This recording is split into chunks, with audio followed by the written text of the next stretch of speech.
There's a specific kind of person who can't sit still without feeling like they're doing something wrong. Not because they're naturally energetic or because they love being busy, but because rest feels like failure, like wasting time, like letting someone down, even when there's no one around to let down. If you've ever tried to take a day off and spent the entire time feeling vaguely anxious, like you should be doing something productive instead, you know exactly what I'm talking about. You're sitting on the couch, trying to watch a movie or read a book or just exist for a few hours without an agenda, and there's this voice in the back of your head, quiet but persistent, telling you that you're being lazy, that you're falling behind, that rest is something you have to earn, and you haven't earned it yet. Maybe you check your email even though it's Sunday. Maybe you start cleaning the kitchen in the middle of your break because at least then you're doing something. Maybe you can't enjoy vacation because the whole time you're thinking about everything you're not getting done back home. And when people tell you to relax, to take it easy, to just do nothing for once, it doesn't feel like permission. It feels like a test you're failing. Most people think this is about work ethic, about being responsible or ambitious or disciplined. And on the surface, it does look like those things. But here's what nobody talks about. That guilt you feel when you're resting, that's not about productivity at all. It's about worth. It's about a very old, very deep belief that was planted in you long before you ever had a job or a to-do list or responsibilities. The belief that you only matter when you're useful. Because here's the thing about rest guilt. It doesn't come from nowhere. It comes from a childhood where love felt conditional, where your value as a person seemed directly tied to what you could produce or achieve or contribute, where being wasn't enough. You had to be doing something to deserve attention, affection, approval. Picture this. You're 6 years old. You come home from school excited to tell your parent about something that happened that day. Something small but meaningful to you. Maybe you made a friend. Maybe you saw something interesting. Maybe you just want to share a moment. But when you start talking, you can feel it. The distraction, the impatience, the sense that you're interrupting something more important. And then maybe you hear it, "Not now, I'm busy," or "That's nice, honey," in a tone that makes it clear they're not really listening. Or worse, nothing at all. Just the absence of response. But then later that week, you bring home a test with a good grade, and suddenly, everything changes. Now you have their full attention. Now they're smiling, praising, showing you off to relatives. Now you matter, and your brain, young and desperate for connection, files that away. It creates an equation. Achievement equals love. Productivity equals worth. Doing nothing equals being invisible. Or maybe it wasn't about grades.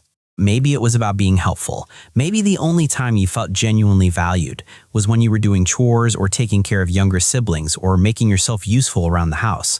Maybe your parent was overwhelmed, stressed, barely keeping it together, and the only way to get any warmth from them was to lighten their load, so you learned to anticipate needs, to stay busy, to always be doing something that made their life easier. Because when you were useful, you were loved, and when you weren't, you were just in the way. Or maybe it was more subtle than that.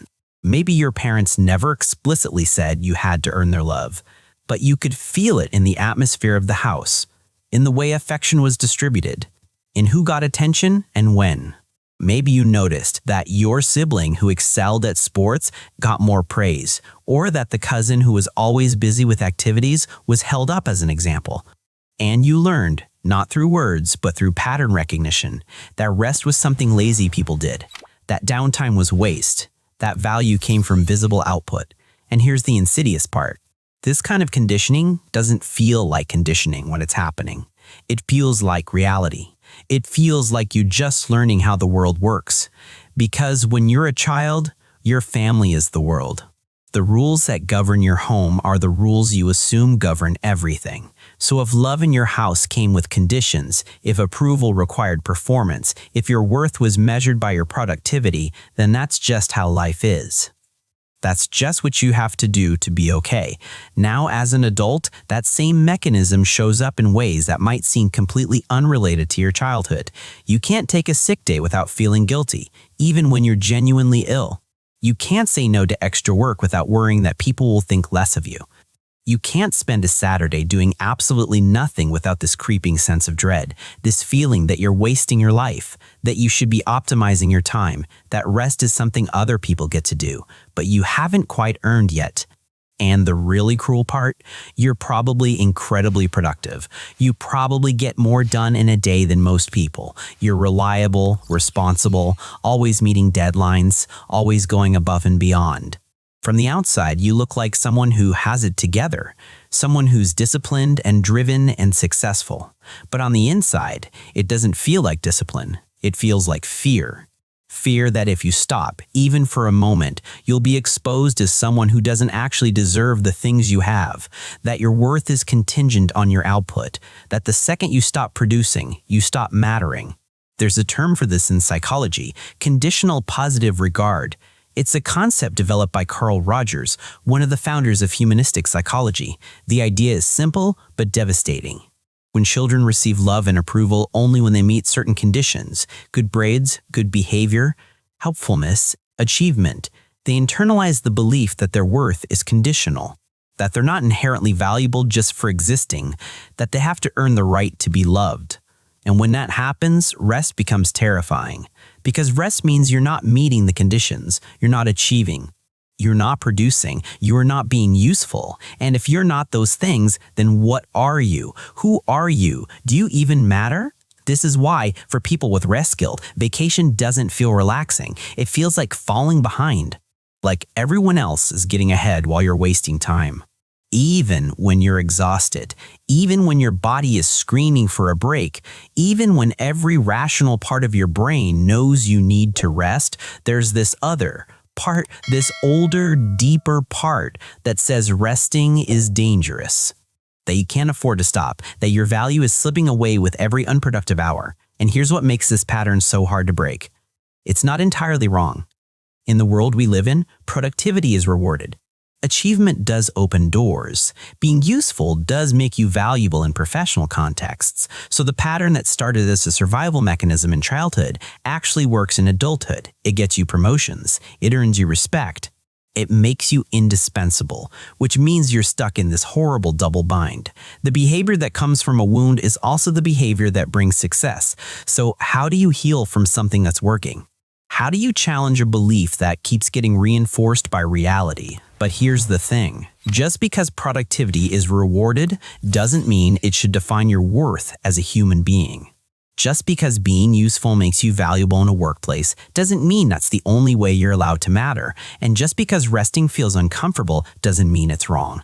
Because what's actually happening when you feel guilty for doing nothing is that you're bumping up against an old story, a story that says you're only as good as what you produce, that love is something you have to earn, that your existence in and of itself isn't enough, and that story, no matter how deeply it's embedded, no matter how much evidence you think you have to support it, is not true. It never was. Even when you were a child and it felt true because that's how your family operated, it still wasn't true. You were always worth loving, even when you weren't achieving anything. You always mattered, even when you weren't being useful. Your existence was always enough, even when the people around you couldn't see that, or communicate it, or make you feel it. But you didn't know that then.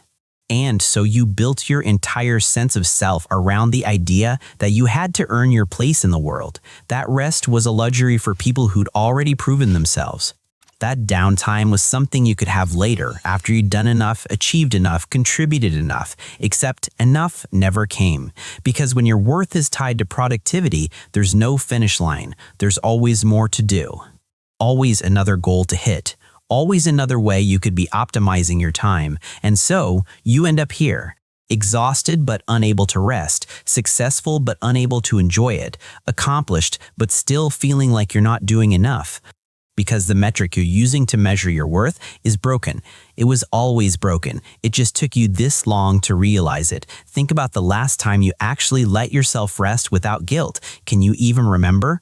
For a lot of people with this pattern, genuine rest feels like a distant memory, something from childhood maybe, before the conditions set in, or something they've literally never experienced. Because even as kids, they were already performing, already trying to earn love, already learning that their value was contingent. And here's what's so painful about this.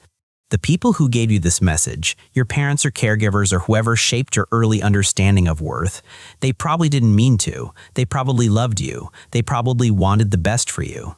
But they were operating from their own wounds, their own conditioning, their own belief that love had to be earned, and they passed it on to you, not through malice, but through the only lens they had. Maybe they grew up in scarcity, where resources were tight and everyone had to contribute just to survive. Maybe they were raised by parents who measured worth through achievement, and they internalized that and passed it on without questioning it.